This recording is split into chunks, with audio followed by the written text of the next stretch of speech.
ભાજપ માટે જંગ બનેલી દૂધધારા ડેરીમાં આજે મતદાન ચાલી રહ્યું છે। 900 કરોડનું ટર્નઓવર ધરાવતી ડેરીમાં ભાજપ સામે ભાજપ જ મેદાનમાં છે। ઘનશ્યામ પટેલ સામે વાગરાના ધારાસભ્ય અરુણસિંહ રાણા મેદાનમાં આવ્યા। દૂધધારા ડેરીમાં અનામતની 2 અને અનુસૂચિત આદિજાતિની 1 મળી કુલ 15 બેઠક માટે ચૂંટણી ચાલી રહી છે। ડેરીના 11 શાસન ઝોનની 11 બેઠક માટે અને સામેની પેનલના મળી 22 ઉમેદવારો છે। અનામતની 2 બેઠક માટે પણ ઉમેદવારો મેદાને છે। રાજપીપળા એપીએમસી ખાતે મતદાન થઈ રહ્યું છે।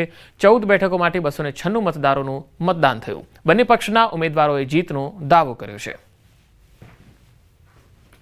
અરુણસિંહભાઈ રાણાની જે પેનલ છે એમાંથી 15 ઉમેદવાર હતા। એમાં અમારા એક ઉમેદવાર પ્રકાશભાઈ દેસાઈ બિનહરીફ થયા છે ને અમારે 14 ઉમેદવાર જંગી બહુમતી જીતશે એવો વિશ્વાસ સાથે કહું છું કે 15 માંથી 15 સીટો અમે જીતવાના છે।